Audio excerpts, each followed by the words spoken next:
BB Govinda Swami to hear the continuation of this story. And don't forget, there is still a few copies available for sale of the Brihad-bhagavatamrita. So anyone interested after class, please make your way, meet Maharaj and a few of his associates to purchase your copies. Thank you.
Tira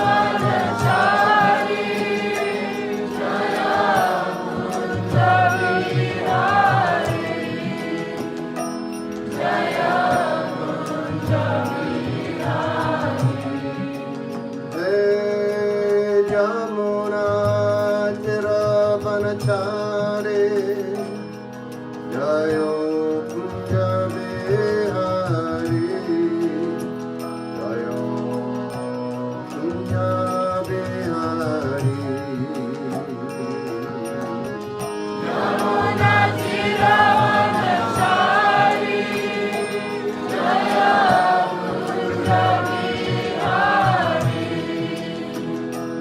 Jaya Kunja Bihari Jayo Radha Madhava Jayo Kunja Bihari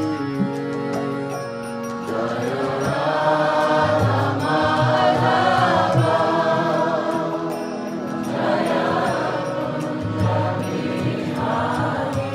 Hey Jayo Radha Madhava Jayo Kunja Bihari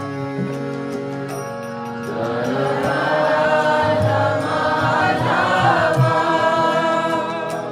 Jaya Kunja Bihari Hey Gopi Janaballabha Jayo Girivaradhari Jayo Girivaradhari Govinda Vallabha Jaya Girivaradhari Jaya Girivaradhari Hey Gopi Janaballabha Jayo Girivaradhari Jayo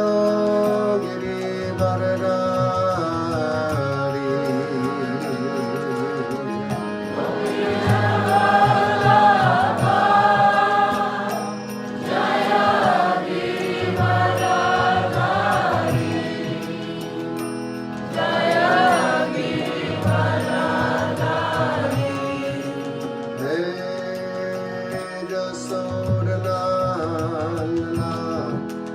Jasodanandana Jayo Braja Janaranjana Jayo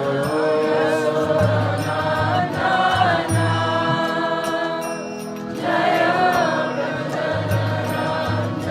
Jaya Brajaranjana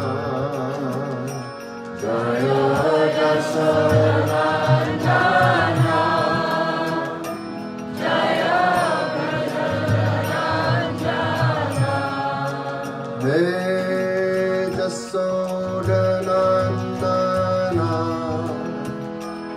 Jayo Braja Janaranjana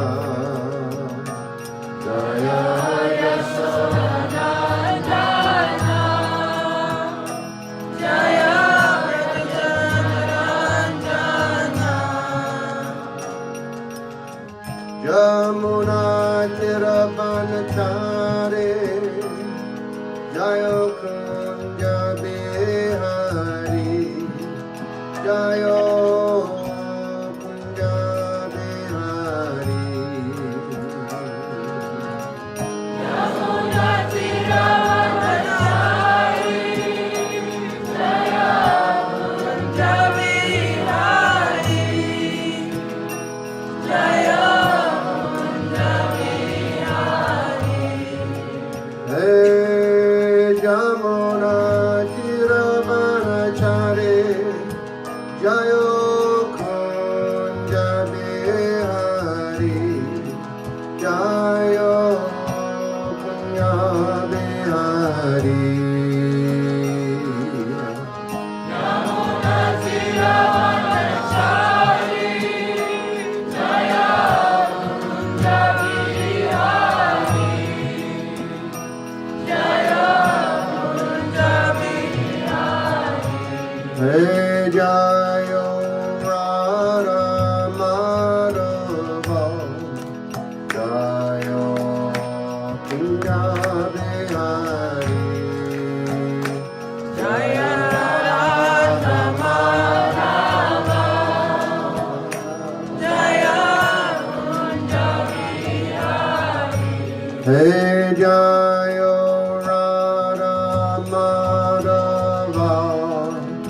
Jayo Kunja Bihari.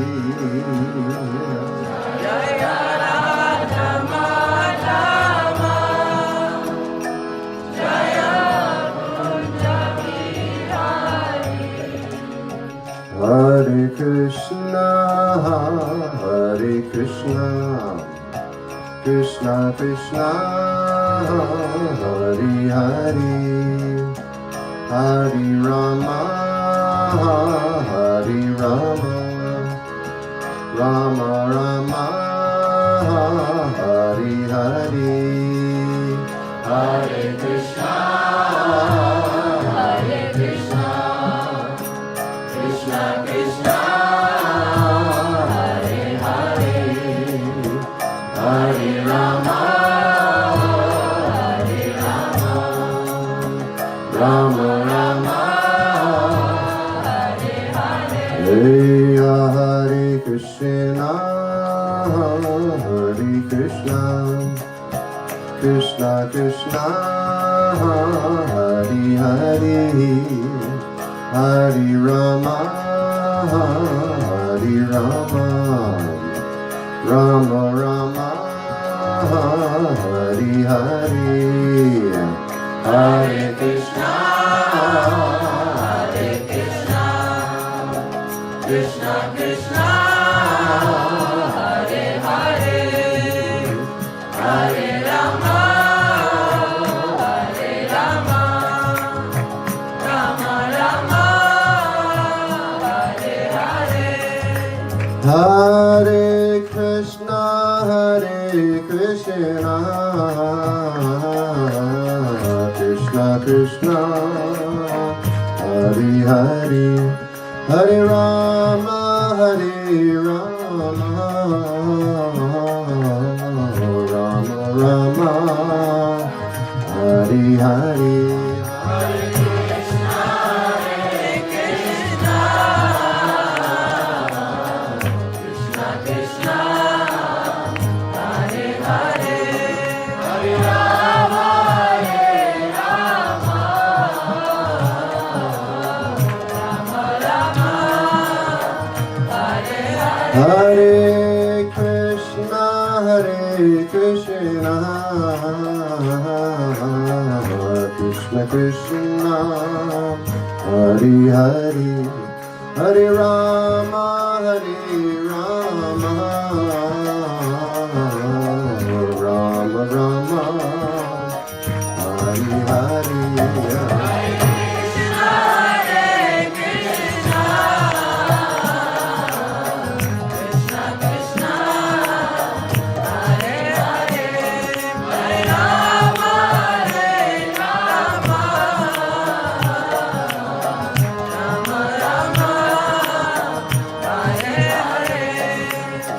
Hare Krishna, Hare Krishna, Krishna Krishna, Hare Hare, Hare Rama, Hare Rama, Rama Rama, Hare Hare. Hare Krishna, Hare Krishna, Krishna Krishna, Hare Hare,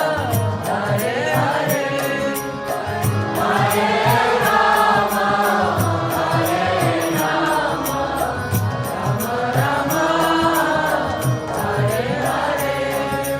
Hare Krishna, Hare Krishna, Krishna Krishna, Hare Hare, Hare Rama, Hare Rama, Rama Rama, Hare Hare.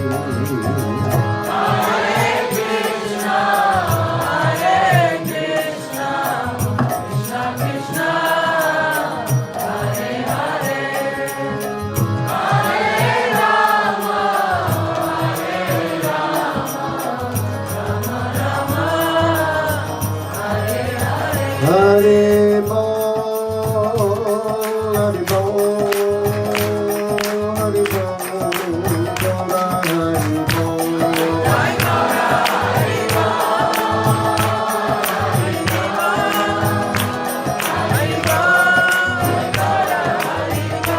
Nitai Gora Hari Bol, Hari Bol, Hari Bol,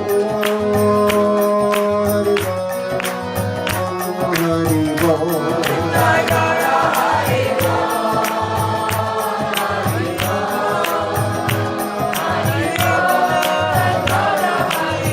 Jaya Jaya Prabhupada, Prabhupada,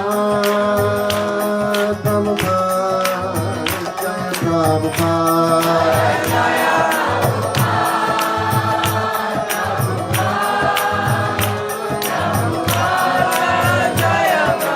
Jaya Jaya Prabhupada, Prabhupada, Prabhupada, Prabhupada.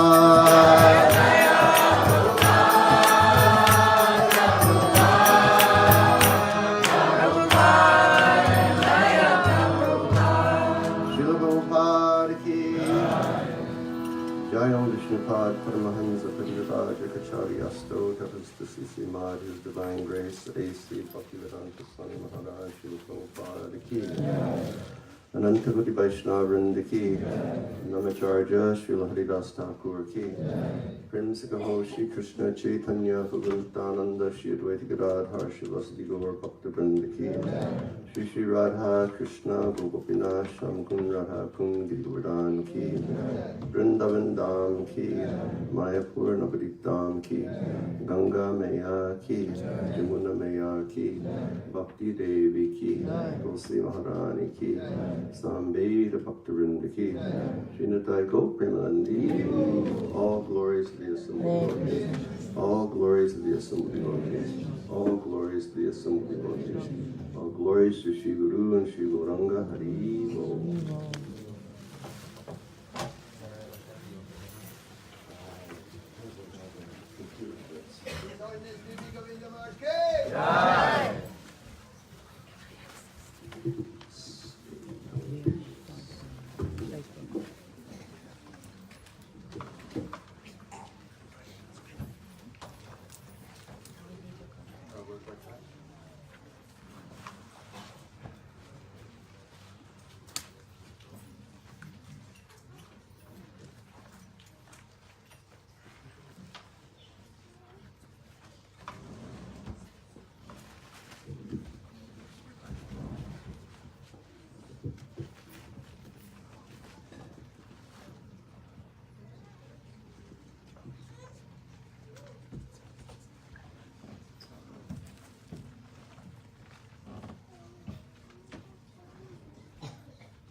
Hare Krishna. Good morning, everyone. Happy Easter. Yay.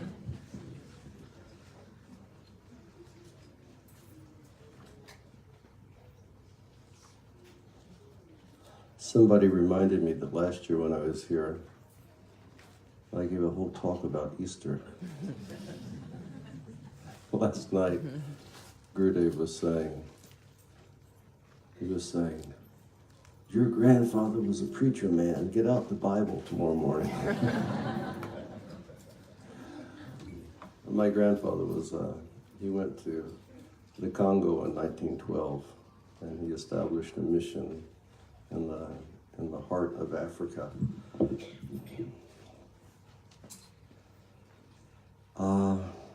Okay.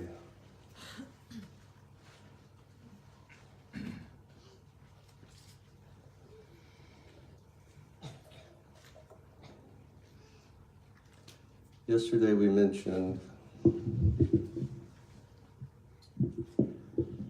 that there was a Brahmin who was not so learned, and he desired material things. And that Brahmin, he worshipped a form of Devi. Her name was Kamakya Devi. And Devi appeared in the Brahmin's dream and blessed him and gave him a mantra for worshipping Madan Gopal in Vrindavan. And she gave him the instruction, always chant this mantra. So he took Devi's instructions very seriously, and he began chanting the mantra in seclusion. And by the power and the force of chanting the mantra, despite the fact that he was not very learned, many wonderful things began to happen. And I think that that's something that we have all observed in our lives, that we have received the mantra of the holy name, and we have begun chanting, and many wonderful things and many transformations have taken place. And naturally, in the course of chanting, knowledge about the process of chanting is increased, and an understanding of what is the goal of chanting progressively becomes more manifest in our consciousness. So the Brahmin began chanting, and he lost his desire for acquiring material things. And he left his home.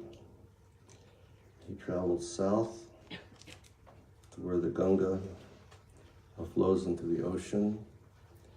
He attended a festival there called Ganga Sagar Mela. And he said that Mela was, it was participated in by Brahmins who were basically Grihasta people, and they were teaching Karmakanda. And they were essentially teaching how to follow prescribed Vedic activities so that one can be prosperous in this life and in the next life go to heaven. And he stayed there for some time, and he thought that it was nice, and he enjoyed having their association. But he continued chanting his mantra in seclusion. And after some time, he became very disinterested in what they were teaching him. So he left. And then he traveled up the Ganga, and he came to Varanasi. And Varanasi is the place of Lord Shiva. And Varanasi historically is a bastion of impersonalism. 500 years ago, when Chaitanya Mahaprabhu went to Varanasi, he spoke to Prakashananda Saraswati, and it's said that while he was there, he converted the 60,000 sannyasi followers of Prakashananda Saraswati.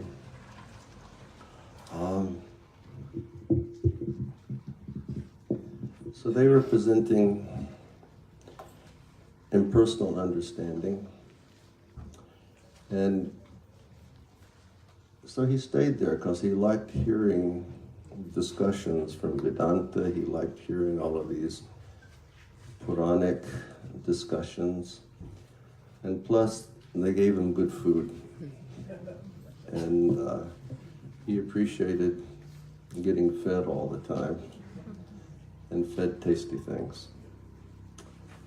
But despite the fact that he was hearing these discussions in seclusion, he was always chanting his mantra. He never gave up chanting.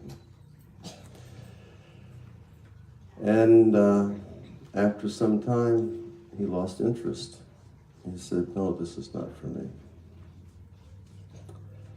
So we can see that because he was just chanting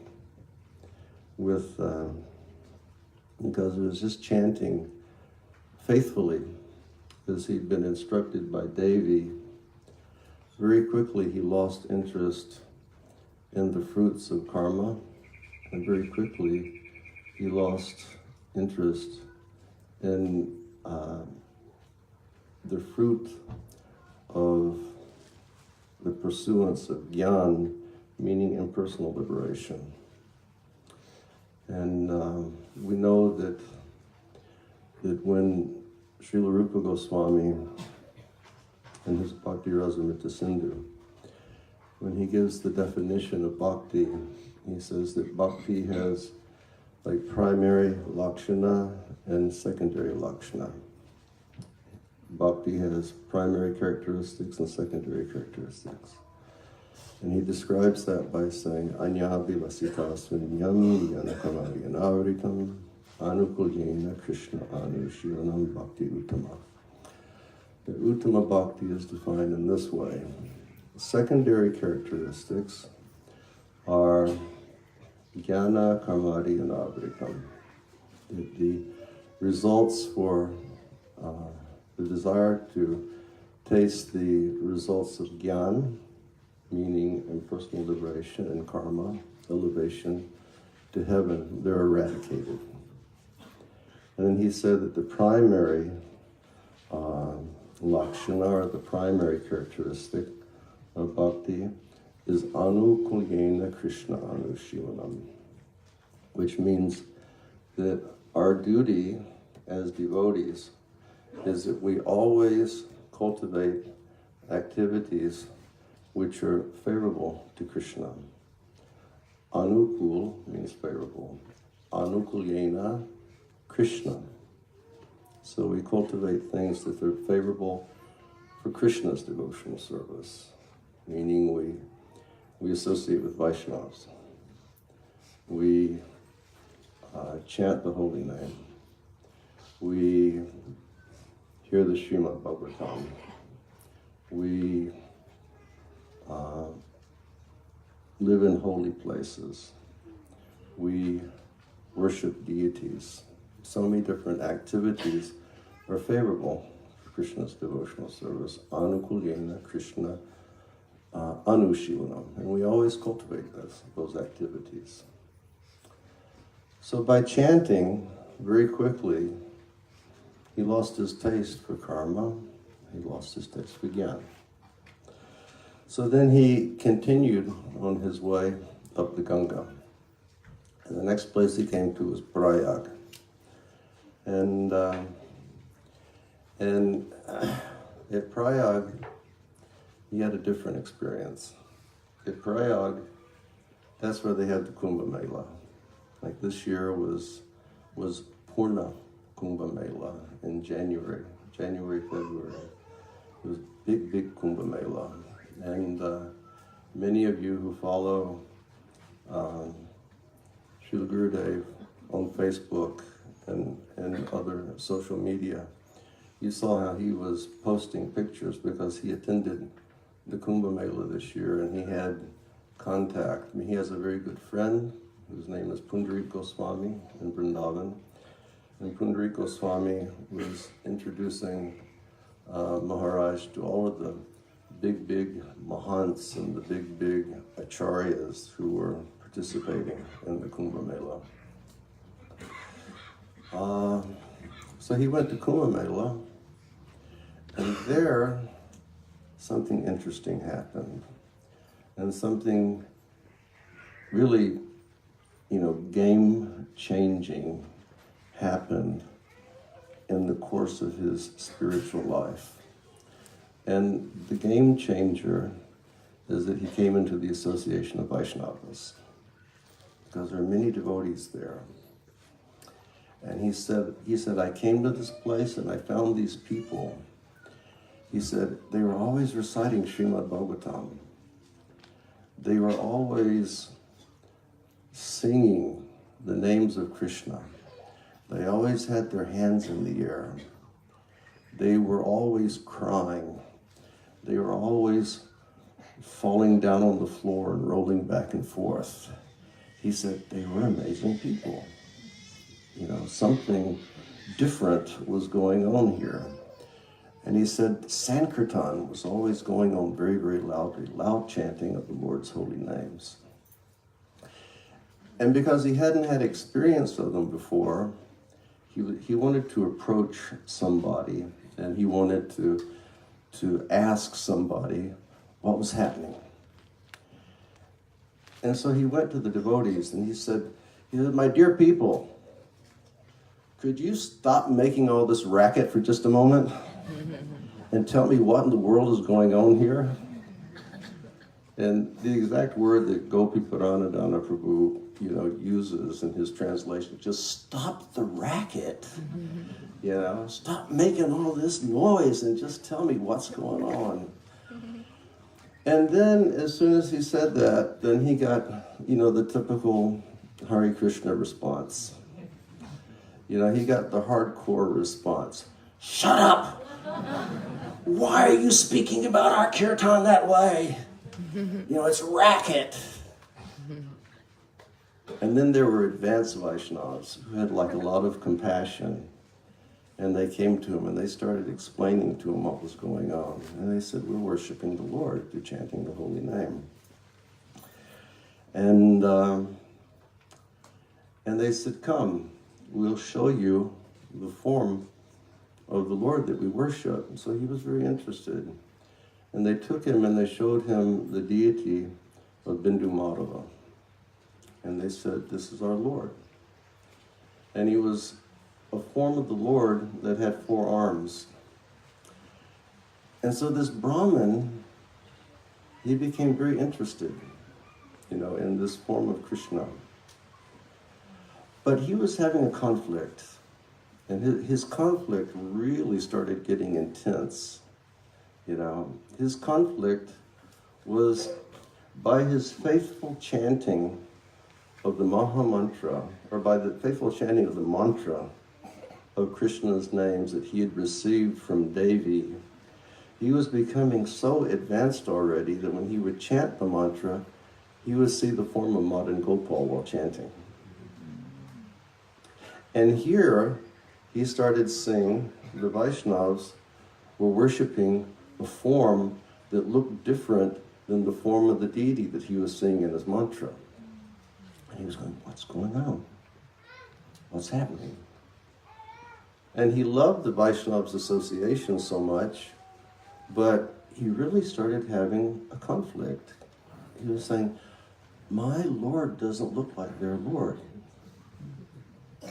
And he was saying, and some of these people, they worship the Lord and he looks like a lion. And some of these people, they worship the Lord and he looks like a dwarf. And some of these people, they worship the Lord and he looks like a fish. He was saying, but my Lord doesn't look that way. And he really started getting confused. He really started getting confused. And it was like creating a crisis inside of his heart. And while this was going on, he never stopped chanting his mantra. And he would be with the Vaishnavas, and then he would go back in seclusion. He would chant. In seclusion, he would chant. And he said that one day he was chanting, and he said he felt a little tired. He felt drowsy. I guess he was a normal devotee.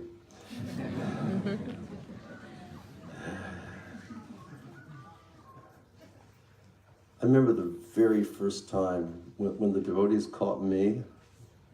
It was in Rochester, New York, and they were on Harinam. And they said, we're going to take you back to Buffalo, New York. And so I did Harinam all day long with the devotees, and I was in ecstasy. And then we got inside the van, and back then our vans didn't have seats or anything, but we just had like boxes of Back to Godhead magazines that we would sit on. And as soon as the devotees sat down in the van after a day of Harinam, they all started going. And I was thinking, my God, they're yogis going into trance. Who are these guys, you know? And then one devotee named Pancharatna, and he wasn't Pancharatna then, he was Bhakta Steve. Bhakta Steve, he came up to me and he pushed in my hands the first canto of the Brihad-bhagavatam, one of the books that Prabhupada had brought over from India. He said, read this. And I'm like, yeah, sure. And I opened it up, this brown book, and I opened it up, and all of a sudden I saw this strange language and all these words that I'd never heard before, and I'm like trying to read Om, Namo, and I just couldn't figure it, and I was trying. Then the next thing I knew, the van was stopping. We traveled 100 miles or whatever, and the van was stopping in front of the Buffalo Temple, and I was waking up. And my first thought was, maybe I'm one of them. Maybe I'm one of them. And when I walked into the temple, I sort of got the same stuff that the Brahmin got when he was with the Vaishnavas. I didn't know I was supposed to take my sandals off when I walked in the temple. And so I walked in and I just started walking over to the temple room where all the devotees were. I had my sandals on. And immediately one compassionate Vaishnava just started screaming at the top of his voice at me. That was my introduction to the temple. And then I took my sandals off and I went to kirtan and I went into ecstasy. So he started feeling drowsy, the Brahmin. He was chanting and he started, doing what we do. And then Bindu Madhava spoke to him. And Bindu Madhava, he gave him the instruction, my dear Brahmin, please remember that when you were in Kashi, Vishwanath and Uma, they came to you and they gave you an instruction. And that instruction was go to Vrindavan. And if you go to Vrindavan, all your desires will become fulfilled. So please go to the shore of the Jamuna in Vrindavan. And by my mercy, there you will attain every extraordinary pleasure that you could imagine to ever experience. Please don't delay. Go to Vrindavan immediately. And he specifically tells them, don't stop on the road for anything. He said, just go. So he says, next morning I woke up very early and I just started to Vrindavan. And he said, when I reached Vrindavan, he said it was so wonderful. And he went to Vrindavan. Oh, and at this point, it's very interesting. At this point, he's like, we could say he's a new devotee, but already he's gone past karma, he's already gone past gyan. The Lord is giving him instructions to go to Vrindavan. And it says that when he started going to Vrindavan, he was constantly chanting his mantra, and Krishna's pastimes started to manifest everywhere around him. He was seeing Madan Gopal. He was seeing the cows. He was seeing people playing in the pasturing grounds. And he was very advanced already by faithfully chanting his mantra. And then he came to Vrindavan and he started wandering around and he couldn't find anyone in Vrindavan. There was no one there. So he went to the shores of the Jamuna in the way that Bindu Madhava had instructed him to go to the shores of the Jamuna. And he started hearing this crying from the forest, like this very pitiful crying, deep, deep, deep somewhere in the jungle. And according to Srila Sanatana Goswami, at that time, you know, on the banks of the Jamuna, it was really a thick jungle. And even we read, like, the time of Lord Chaitanya, when Lokanath Goswami and others, it was a jungle there. They were living in a jungle on the banks of the river. And it was just like somewhere around Keshigat. And he heard this crying. And he started going deeper into the forest on the banks of the river to find out where the crying was from. And then, when he started approaching closer, he realized that it wasn't just a person crying, it was a person chanting their mantra with love. And the person was chanting the same mantra that had been given to him by Devi. And the person was just, their heart was just overflowing with love. You know, maybe I told you this last year, I can't recall. But back in 1978, when I lived in Vrindavan, sometimes we'd have the opportunity to have the association of one of Srila Prabhupada's godbrothers. And his name was Srila Akinchana Krishnadas Babaji Maharaj. And I don't know who here has heard of Babaji Maharaj before. Anyone heard of Krishnadas Baba? Srila Akinchana Krishnadas Babaji and Srila Prabhupada, they were like this. They were just really bound in love. And Srila Prabhupada, he sort of gave his seal of approval stamp on Babaji Maharaj, and he said he's a Paramahamsa. And he says he has nothing, he has no attachment other than the holy name of Krishna. And Babaji Maharaj would chant Hare Krishna 24 hours a day. Now, he could chant. And so whenever we were someplace where we knew Babaji Maharaj was, we would try to get just that lava matra. We'd try to get a moment of his association. He was very kind. Sort of like we have the experience that,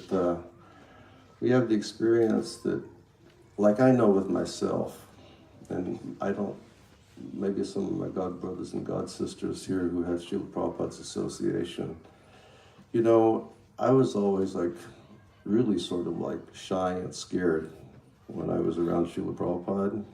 And I don't know if you all had different experiences. Because I was really just a foot soldier. I wasn't like any sort of a leader in the movement. I was a cook. You know, I was sort of like low down on the totem pole. And you know, being around Srila Prabhupada, I'd always get nervous. When I just see him, I'd become nervous, you know. And Babaji Maharaj, being with him, he was like our uncle. And he was always, you know, so open and so accommodating and so, he was always blissful. Srila Prabhupada said he was always blissful because he was in spiritual ecstasy from chanting the holy names. At one time in Mayapur, Prabhupada was sitting there in the Vyasasan, and Babaji Maharaj is sitting there, Hare Krishna, Hare Krishna, Hare Ram, Hare Ram, Ram, Ram. And the devotees were becoming a little agitated because Prabhupada was speaking, Babaji Maharaj, and they were like, you know, Prabhupada, what should we do with this guy? Prabhupada said, he's in bhav. He's in spiritual ecstasy. There's nothing you can do. one morning in the winter of '78, I was taking some God brothers and God sisters from Toronto and Vrindavan Prikram. And back then, Vrindavan Prikram, it was, there was no road, there was just dust, you had to figure your way around. And we walked into Imlital Temple. It was freezing morning. We walked into Imlital Temple, and when we went in, Babaji Maharaj was standing on the steps. He always wore this little tiny, white gamcha, and he always just wore a t-shirt around himself. And he was Prabhupada's age. And he was very small, like Srila Prabhupada. And he was always grizzly. He always had his hand in his bead bag, always chanting. And he was surrounded by this galaxy of really sober-looking old sadhus. And he was standing on the steps of Imlital. And so we came in and we offered our dandavats. And we took dust from his lotus feet and put on our heads. And he looked up and he saw me. And he always had this thing, when he would see me, he would look up, he'd look at me, he'd go,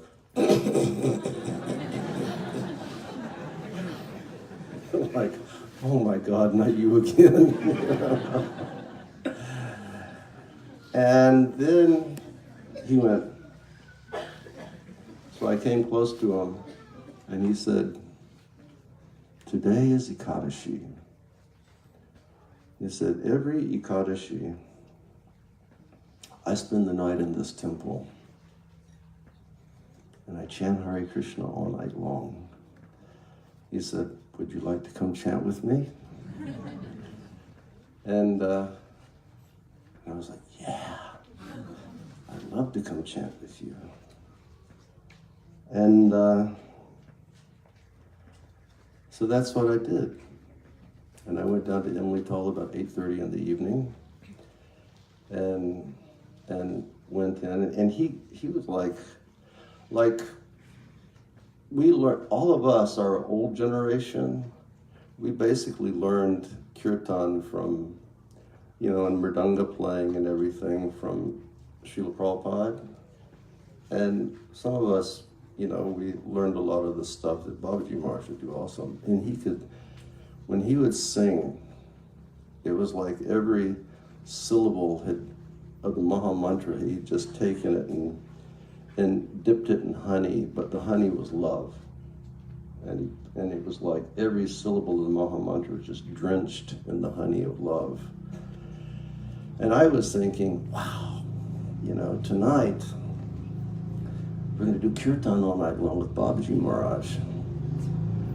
So I reached there about 8:30 in the evening, and he was there, offered obeisances, and then he looked at me and said, I'm just going to take some prasad. And so, being stupid as I am, I was thinking, well, he's a Paramahamsa, and it's Ekadashi, and he eats on Ekadashi. And I looked at him and I said, Maharaj, you take prasad on Ekadashi? He looked at me and said, I fill my belly up 3 times on Ekadashi. And so he went over to their little prasad room and he just took a slice of apple, and then he took a piece of Ekadashi halwa. And he only took half the bite of the Ekadashi halwa, and then he brought it back. He said, here, you take this. And then the only thing that was in that room was one of those Indian wooden beds. And he, very nimbly, he bounced up on the bed, and we sat on the floor next to him. And then I pulled out my recorder. And back then, it was like you younger generation, our recorders were always like big things like this, because that's all that was available back then, Pulled out my recorder, and he looked at it. He said, put it away. This thing is the disturbance. He said, tonight there will be no disturbances. He said, because tonight we're going to chant 1,00,000 names on our japa beads. And I went, oh my God. I said, man, I came here to have fun. And now we gotta work all night long. I was like, oh my God. And then he looked at me and said, yes, and tonight there's one mantra that we're not going to chant. And I said, really? I said, what mantra is that? And then he just took his beads and he went, Hare Krishna, Krishna, Ram, Ram, Ram, Ram, Ram, Kiss, Kiss, Kiss, Ram, Ram, Ram, Ram, Ram, Kiss, Kiss, Kiss, Ram, Ram, Ram, Ram, Ram. And he said, we're not going to chant that mantra. He said, but we're going to chant this mantra. And he went, Hare Krishna, Hare Krishna, Krishna Krishna, Hare Hare, Hare Rama, Rama Rama. And he was gone. That was it. It was just like one mantra, and he was transported. And we started about 9 o'clock at night. He was transported, and he didn't move all night long. He didn't budge. And he just kept chanting. And by Krishna's grace, by Prabhupada's grace, I stayed awake instead of like nodding off. And it was sort of like being in a story from Chaitanya Charitamrita or something like that. Or it was like here, you know, like the Brahmin going to Vrindavan and hearing somebody chanting with love. And it's like every word of his Maha Mantra, it was like a heart that was just like ripping apart in love. It was like a heart that was just feeling separation from its beloved. And he was just crying and chanting all night long. And then 3 o'clock came in the morning. And I was the pujari at Srila Prabhupada's Samadhi. And I had to leave because I had to walk back to ISKCON. And then I had to have my shower. And then I had to wake up Prabhupada at the Samadhi at 3:45. So then I started going. And then, you know, before you leave a respectable personality, you have to take permission to leave. So I started going, Babaji Maharaj.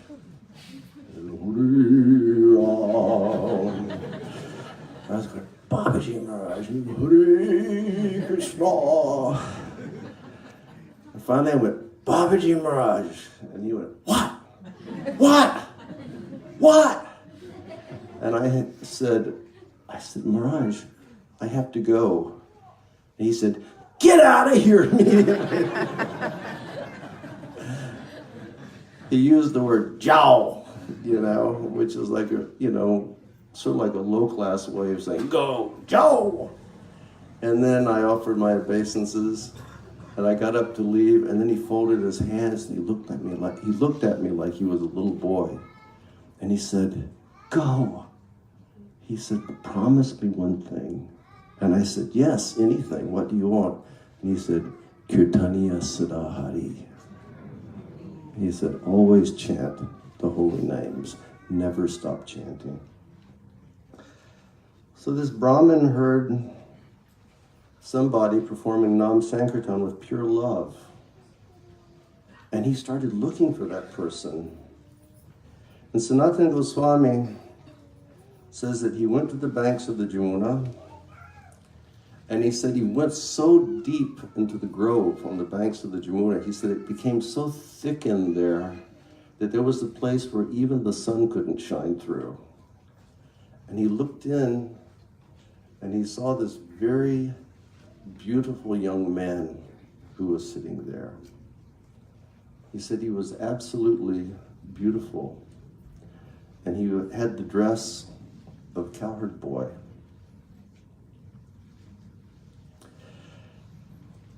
And because he'd been seeing his deity, when he had been chanting, when he saw the cowherd boy, he thought it was Gopal. And he looked and he said, "Hey, Gopal!" And he thought that he had found Gopal. He thought that he'd found Krishna. And he went and he fell flat at the feet of Gopal, and he thought that it was his worshipful deity. And and that young boy, he was lost in his chanting and love, but he came back to his external consciousness and he saw this Brahmin laying at his feet. And then he understood everything. He said, "This is a Brahmin whose family came from Mathura. He's been worshiping Kamakya Devi. She gave him the same mantra that I chant." And so what he did is he got the Brahmin to calm down, and then he wanted to gain the confidence of the Brahmin. So what he did is he said, "Please, sit down. I have water here. Please, take some water." And then he looked at the Brahmin, and the Brahmin has just arrived, and he hasn't said a word. And he looked at the Brahmin, and to gain his confidence, he started telling the Brahmin everything about his life. He said, "Oh," he said, "you come from Assam. You worship Devi. She gave you a mantra. Oh, and yes, and then you went to the Gangasagar Mela." And the Brahmin was hearing this boy describing his life, and became very confidential. He felt relaxed, that I can be in his association. Somebody's got to teach me how I can keep this thing activated.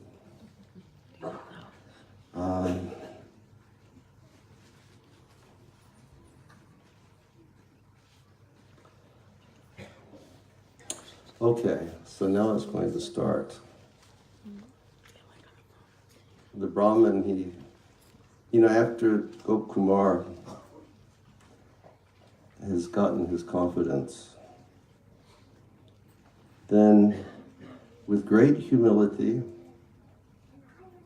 and considering this young child of the cowherds the best of wise men and a great saint, the Brahmin very submissively spoke. And this is what the Brahmin said.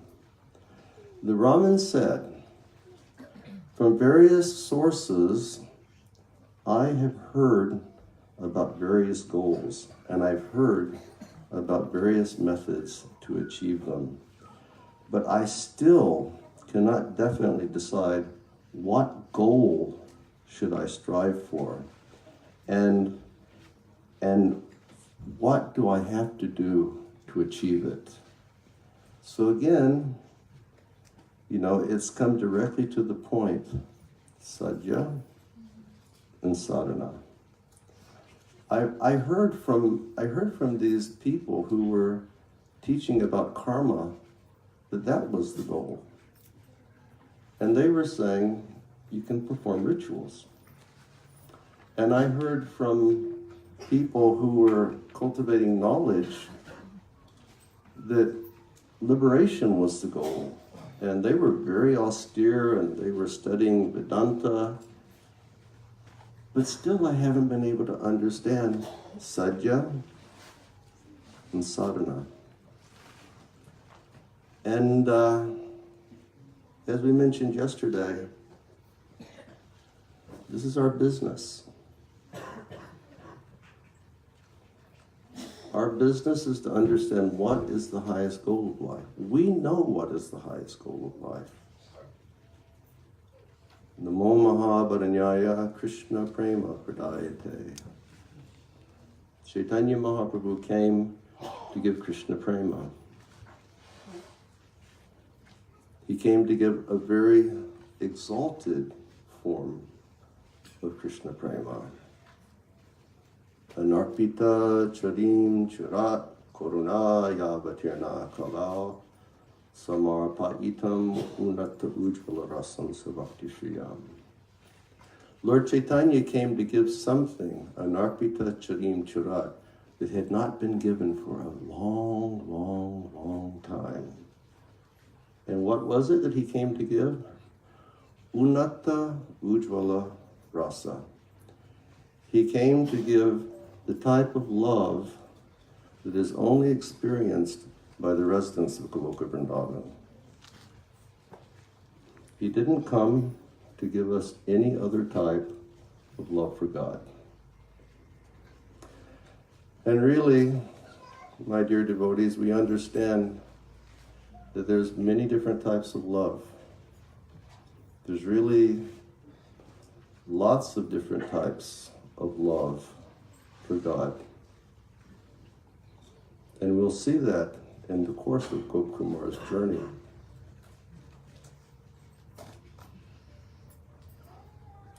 You know, I was in Vrindavan before coming here, and there's a group of young devotees over there, super wonderful young guys. And they're all like in university graduates, and we always do things together. We go to Prikram, we do kirtan together, we hang out with one another, we go to Jaipur. And I have a disease. I have, obsessive compulsive disorder. And my house has always got to be clean, you know. It's like if my house is not clean, I start freaking out. I start having a meltdown. And I was going through my cabinets the other day, and I was finding if there's any old T-shirts or anything like that I could like get rid of from my house. And then I called, and in old books, you know, like anything, I had 2 copies of a book, and I was like cleaning out everything. And then I called the young guys over, and I said, look, guys, this is for you. And I had one T-shirt, and I gave this T-shirt to one of the boys. He said, oh, Maharaj, I love this T-shirt. I love this. So this word love has become so trite. I love my computer. I love my glasses. I love my shoes. I love my house. I love my car, you know. But real love is something different. And all love is not the same. And all love for Krishna is not the same, because Krishna is worshipped in a lot of different places, and God is worshipped in a lot of different ways. Different denominations, different faiths, they all, you know, they ascribe to the point of loving God, but they love him, but they have different processes that they follow to love him. See, it's not all the same. People in heaven, they love the Lord, they love God. But it's not the same type of love that Lord Chaitanya Mahaprabhu is giving. Throughout all the heavenly planets, that they love the form of Krishna who's living there.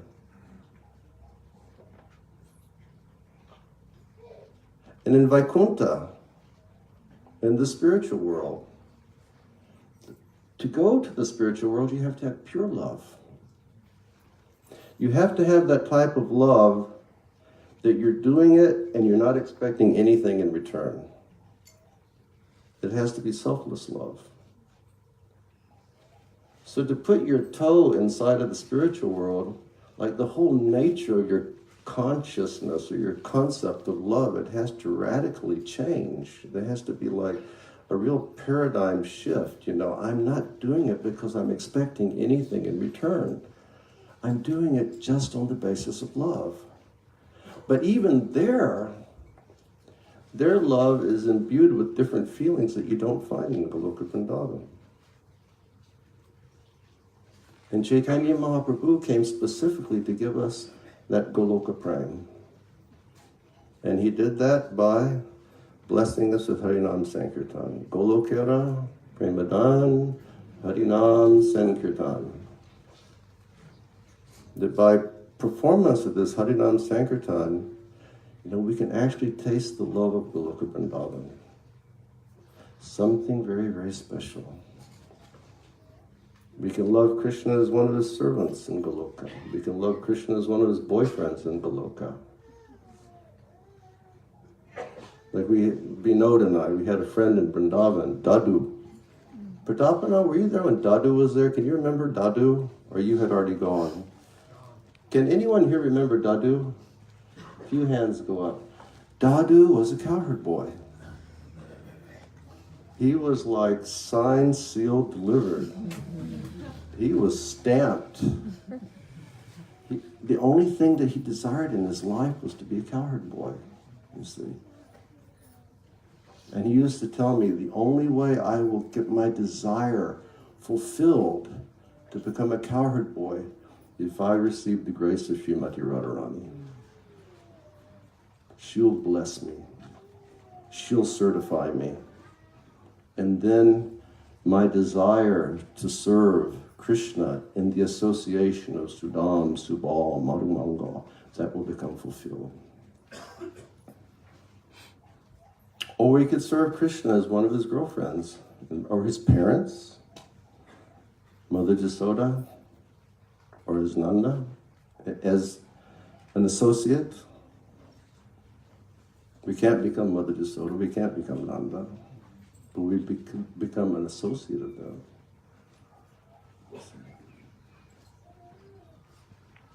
Or to become a servant of Sri Radha. That's what Chaitanya, that's the type of love that Chaitanya Mahaprabhu came to give us. Something different and extraordinary. But his question is this: I have heard of different goals. What is the sadhana to achieve that goal? And we as devotees, we should be asking the question, if that love in Goloka Vrindavan is something which is so unique and so extraordinary and so special, is there a special sadhana that we're supposed to be performing while chanting the holy name of the Lord? What are we supposed to do? How are we supposed to think? How are we supposed to act? So, and then he says, my dear cowherd boy, whatever the goddess told me to do when she gave me the mantra, I have been doing it. And he says, but I'm not sure really of what I'm doing. Therefore, all I can say to you is now I think my life is worthless. I'm just useless. I'm wasting my time. And the only reason I'm continuing to live is because of the mercy of Bindu Madhava, Lord Shiva, and Uma. That's the only reason I'm alive. Otherwise, I'm finished. Only by their mercy, by the mercy of the Lord, by the mercy of his Vaishnavanam, Yata, Shambhu, by the mercy of Lord Shiva, only by the mercy of Devi have I been blessed that I have met you today in this forest of Vrindavan. Now you are just, and you look just like my worshipful deity, Gopal. And I'm so happy that I've met you here. Please, could you do something? Gopkumar said, yes. He said, could you deliver this wretched soul? Could you instruct me? Could you clearly help me to understand what is my goal? Could you clearly explain to me what is the sadhana, what is the practice I'm going to have to undertake to get there? And then, Gop Kumar is sitting there and he's looking at this Brahmin, and the Brahmin is thinking, he's already done everything that he has to do in order to achieve his perfection. Indeed, his life is already a success. He said, there's only one thing that is left for him to do. And that one thing is he has to attain the lotus feet of the Lord directly. He has to have the Sakshat Darshan of Krishna. And he needs to become, and then he says, this is something very interesting, and this is beautiful. He says, there's only one thing he needs to do. He needs to attain the lotus feet of Krishna. He needs to see Krishna directly. And then he says, and he has to become not so much attached to his solitary chanting, the way that he's been doing, but he has to become more attached to the loud Sankirtan of the Lord's holy names. Hare Krishna, Krishna Krishna, Hare Hare, Hare Rama, Rama Rama, Hare Hare. And then the cowherd boy, Gopkumar, he says, certainly, there is no means of perfection which is greater than attaining the lotus feet of Sri Madan Gopal. That worship yields far more than what anyone could ever respect. And that worship, that attainment of Madan Gopal's lotus feet can only be done through the performance of putting your hands in the air, everyone, and very loudly chanting, Hare Krishna, Krishna Krishna, Hare Hare, Hare Rama, Rama Rama, Hare Hare. He says, there is no other final goal than the goal in which pure love of Godhead appears, and that love of Godhead makes you understand that everything else is useless. And then Gopkumar says, but for me to bring him to this realization, I think I'm going to have to tell him my story. And I'm going to tell him my story in full. And then all of his doubts will be cleared away. And then Gopkumar, he does think. He says, but describing one's own glories is always disapproved by spiritual authorities. But I can't think of anything else I could tell him that would convince him as much than if he heard my own story. And oh my Lord. Sorry, folks.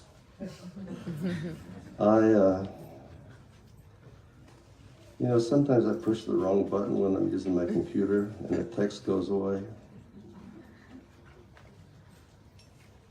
This is the next thing that Gopkumar says. He says, Swa Prashamsha Dhruvo Mrityu.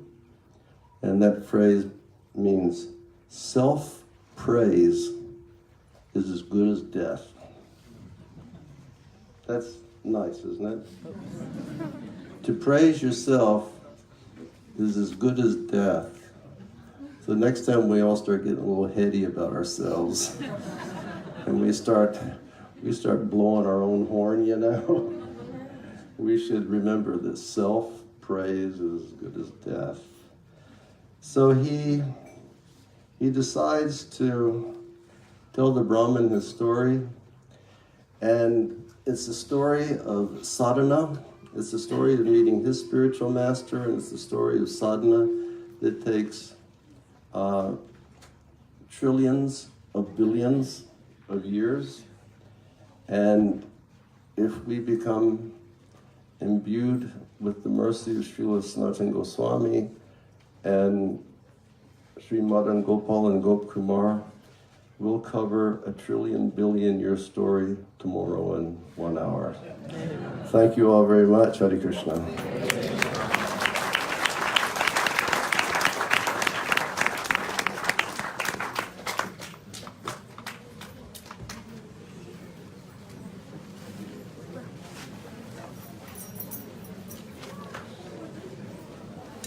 One more big round of applause for His Holiness BB Govinda Swami, everybody. And we can still eagerly look forward to one more part tomorrow morning, 7:30 a.m.